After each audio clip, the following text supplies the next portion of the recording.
many places now. But Sarah started in 2005, being completely overwhelmed and inspired by seeing some horrendous footage on the television of the Asian tsunami. And these pictures that she saw stayed with her.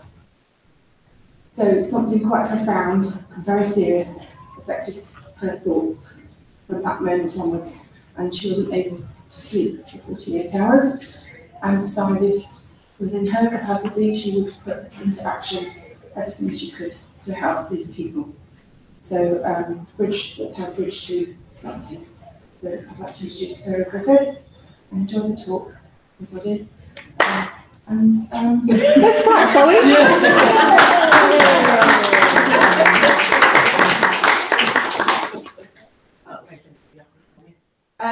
Okay, so we've about switched it and we've done that word. So just hold on to that piece of paper. Just to very quickly run through, Hugh is the table here. I've known for quite a long time and he's also helped me. So I'm assuming that maybe there's been a little bit of information given to the girls before they came here? Not much. Not much. Okay. So who's heard of Bridge 2? Who's heard of the charity Bridge 2? Okay. So working in after the Asian tsunami that happened in 2004, then went on to the earthquake in Nepal in 2000. The earthquake in Haiti in 2010.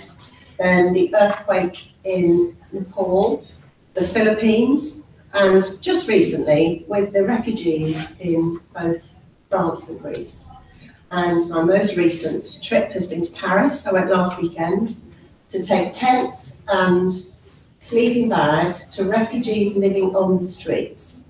Now, I'm sure you guys know where the refugees come from. They come from Syria, they come from Libya, they come from Iran, Pakistan, Eritrea, Palestine.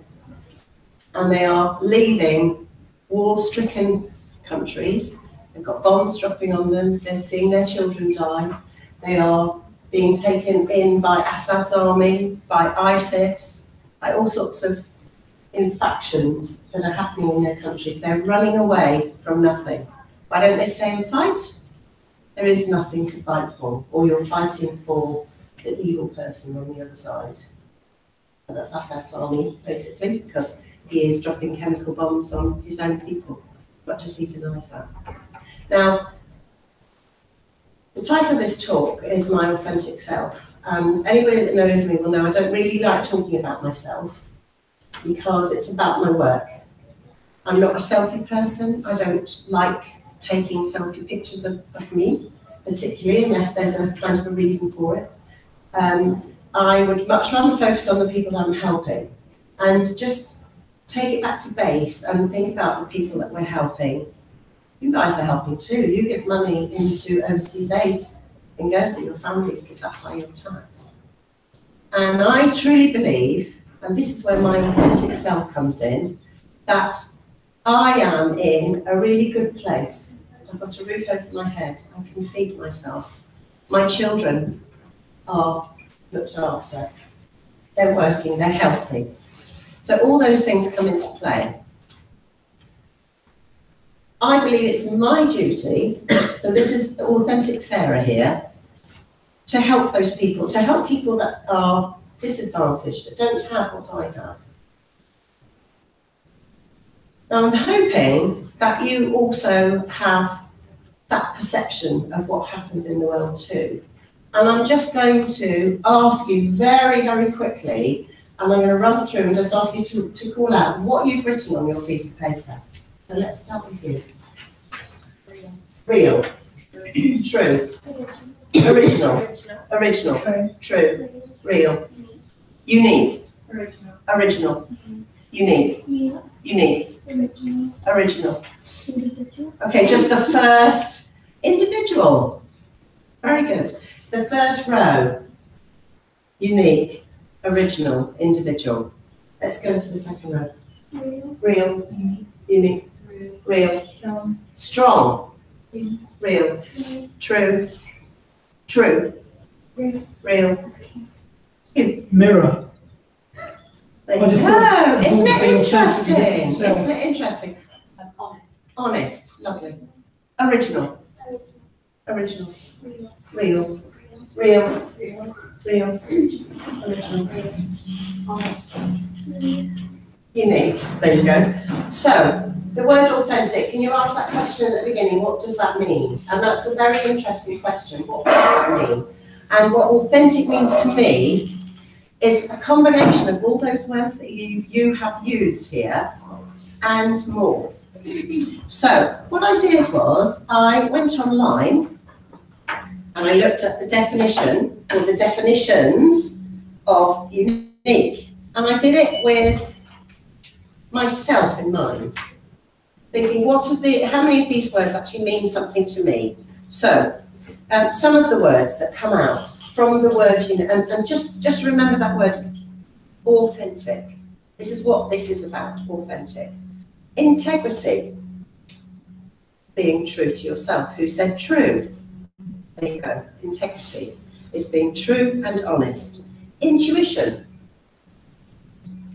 joy, kindness, learning, listening, love, loyalty, optimism, orderliness, passion, patience, peace, productivity, self-esteem, service, simplicity, spirituality, strength, thankfulness, tradition, trust, understanding and wisdom. And those are all words that sum up the word authentic. And you guys in what you're doing now, you're at school, you're learning. You're learning for a reason. And that reason is you're learning to gain the knowledge to move on, to possibly go to university or go into a job and move on in your lives and hopefully do something that is relevant. And what I would say to you is, keep it real. Keep that word authentic in your head, because actually it's very, very relevant.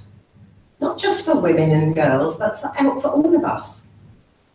There is nothing worse than trying to be something that you're not. Trying to impress somebody for all the wrong reasons. And one of the things that I've learned, I came into this work at the age of 45. So an awful lot older than you guys are now. You've got a march on me, you can start it. You've probably already started it now. Stay true to yourself. Stay real and get the best out of your lives by being authentic. Don't try and impress your friends that are doing something that is really not very kind or very nice. Do something that's real in your heart. And that's one thing that I've kept very, very strong up there when I've had doubts about what I'm doing. So I'm rescuing somebody from a damaged building, or trying to console a family who've lost somebody in a tragedy. And I try to put myself in their shoes. And if you do that, and the other expression is keep your feet on the ground, keep it real, keep it authentic. Don't tell people things that aren't true. Stay true to yourself. I don't know how many of you have read the Dr. Seuss books. And he's a little bit crazy, and I'm a little bit crazy too, so that fits in quite well. But I absolutely love his sayings. There's humour in them, but there's reality in them. Be who you are. Say what you feel, because those who mind don't matter, and those who matter don't mind. You understand what that means? That's really important. That's a really, really good way to look at being authentic. It's humorous, but it's real. It's true. It's so true. Don't be fake. Be honest. Now, you will all have heard the recent news about the charity workers abroad and all sorts of things going on. It's something that I've seen for an awful long time, and it's something that I feel very bad about. I've tried to make reports and report to various people about what I've seen going on that isn't real, that isn't authentic, that's something that's fake. And only now it's come out into the public arena, where people have whistleblown, if you like, whistleblowers have said something and people have taken notice. It's something that makes me feel really uncomfortable because it goes against everything that we've just spoken about, everything that we've just talked about being authentic. So somebody is misrepresenting what they're doing in the charitable world, and that hurts me personally because that's the work I do. So keep that in your minds as well, because some of you will go on to do fundraising, you'll probably get involved in charities as you grow and as you mature and go through your adult life, and probably some of you are involved now. There's lots of very good local charities here that you can get involved in. But keep it real, keep it authentic. And it's something that, I'm not perfect, none of us are perfect. And I've made my mistakes, but I do always try to be honest and straightforward about what I do. In working with refugees, which I've just done for the last 18 months, I've become very aware, very acutely aware, that Guernsey has turned its back on refugees. Has actually said, no, we don't want any in the island, 0. The UK takes a few, not enough in my view, but Guernsey has said they won't take any. And that really hurts me, because I view what's happening around the world as me being part of the world. I live in Guernsey, I'm part of the UK, I'm British, at least I think I'm British, but actually, I'm not just British. And I would say, given the selection of people we have here, if you did, as I have done, your DNA, bear with me. Okay, let's just whiz through these. This is me, my real self. This is my best friend, who is also very real. We are like sisters. Everybody tells us we're like sisters. We think alike. She's one of the kindest, most generous people that I've ever met in my life. She's funny, she's witty, we laugh ourselves stupid. She's real. She's my real, authentic friend. That is real. That's what refugees are living in now, in Paris. That's real. That's not okay. That is not okay. That is not okay. What does that message give you? A buggy outside a tent on the streets of central Paris. I was there last weekend. I saw it for myself. That is not okay. Do I need to say anything? Okay, so let's get to my DNA. I found on the internet, lots of my friends had said that they'd done their DNA, and I thought, perfect. Olympia had asked me to come and do this talk. I've often wondered what my roots are. I've tried to do my family history. So I sent off the kit, and you get a little plastic pot that you spit into. You have to spit, not very much, but up to a certain line. You shake it up, you send it off, and you wait for the results. And the results came just in time, about 4 or 5 days ago. Now look at that. So there's me, British. Oh, maybe I'm not. Look at those figures. Great Britain, 31%. I'm a Viking. Yeah, I like that. I've got a little bit, 2%, not enough in my view. Actually, what I was hoping for was somewhere down here, where the refugees come from. I didn't get that, but my friend Mary, who is the teacher on her school, did her DNA. And she, with the pupils, had done a little graph of mine, because I go sometimes and talk there in school, of mine and hers. And what was really interesting was that we both looked at them and said, we're British, but look at what else is in there. So I'm all Irish, Scottish, Welsh, Scandinavia, Sweden, Finland. Fantastic.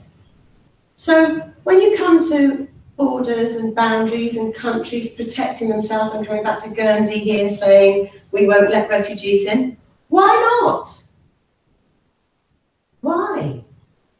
I don't get it.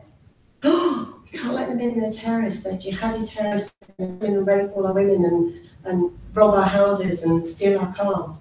It's ridiculous. It's ridiculous. And that is me. That's genuinely how I feel. And I can be as honest as anything about how I feel about that. Actually, what happens when you get your DNA results, it then takes it further back in years. I just want to try and demonstrate here. So you can see there's my results that you see on the top. And then it says the English bit is heavily southern England. So it'll tell you whether your roots are more in the north or that. So mine's very south. If I go back to 1825, my roots, you can't see it here, but there's the little lines that span Australia and America, 1825 to 1850. So that's going back, obviously, many generations. But so we are one world. We are one land. We're on one planet. And I think, personally, that we should be more inclusive. We're very exclusive here in Guernsey. We like to protect our little patch. And when I went to ask why, the answer was, as I told you, that, oh, it's too dangerous. I'm sure many of you have come back in the car and seen the customs people, and just recently they've really upped it. You have to get out of your car, they search everything, they look at my top box, under the car, inside the car, almost pat me down, but not quite. Because they know that I'm dealing with refugees. So I'm not really going to bring a couple back in my top box, but hey, maybe I will. It's not going to happen.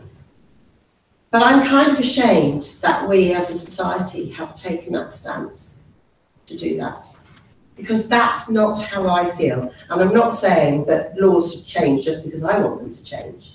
But what I'm disappointed in is that the majority of people who make those decisions, in fact, 100% of the people that make those decisions said no way. That makes me really sad. And that makes me kind of ashamed that I am part of this world, but the world has become kind of shut down. So that we've become very exclusive rather than inclusive. And my real authentic self is very inclusive. I want there to be a more open policy to how we see and view other people. So I don't know if any of you have done this, but ask your parents whether they would be prepared to do it. It is fascinating. And your roots, and this is just the first page, and then you've got other things where you can drill down, and then it gives you a whole list of people that you're related to, and with a little contact button. So if you want to, you can contact your sixth cousin in Scandinavia or wherever it might be. They don't have to reply, but it's there. It's very clever. It's called Ancestry, DNA. I think there are a couple, but I've been told this is the most authentic one. I like that word now. You've got a lot to answer for. So I think that just kind of demonstrates, or part of demonstrates, what I'm talking about. I think what you guys wrote down on that piece of paper is really interesting, and I think Hugh, and I'm sorry I don't know your name, you're the teacher. Springs. I think that's almost a subject to take a bit further, isn't it? What the girls have written on the paper. We're in the day of the International Women's Day today. It's very interesting that you guys have written this. I know sometimes you might have conferred with your friends, but there's a strong theme that comes out there. Very interesting theme.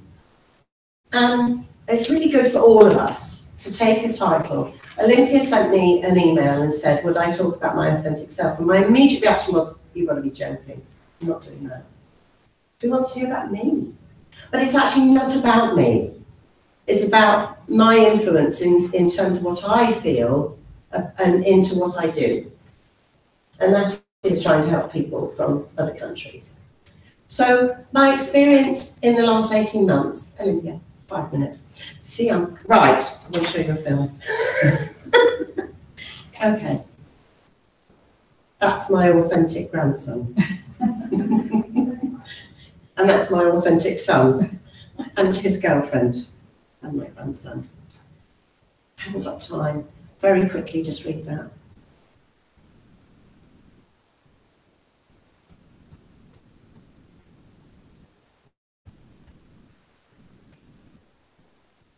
I choose self-esteem and not pity. Live by choice, not by chance. Make your choices. Yeah? Make a choice. Question things. I choose to listen to my inner voice, not the random opinions of others. Keep that real. My authentic parents. I am what I am because of those two guys. Amazing. Now, very quickly. Oh, I know. I can do it, Jo, honestly. Okay.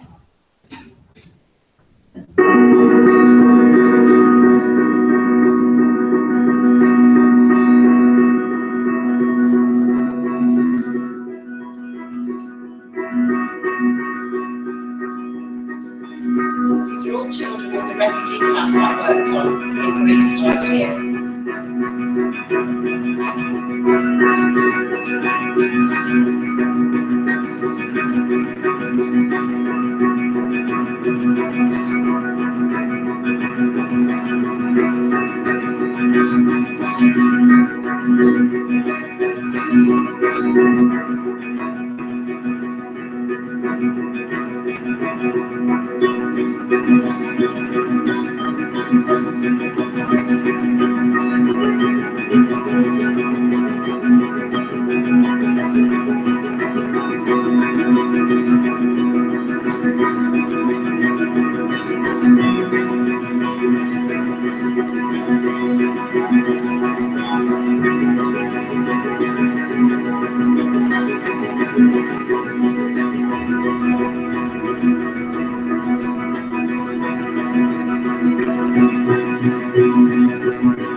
Sorry guys, I've blathered on for too long.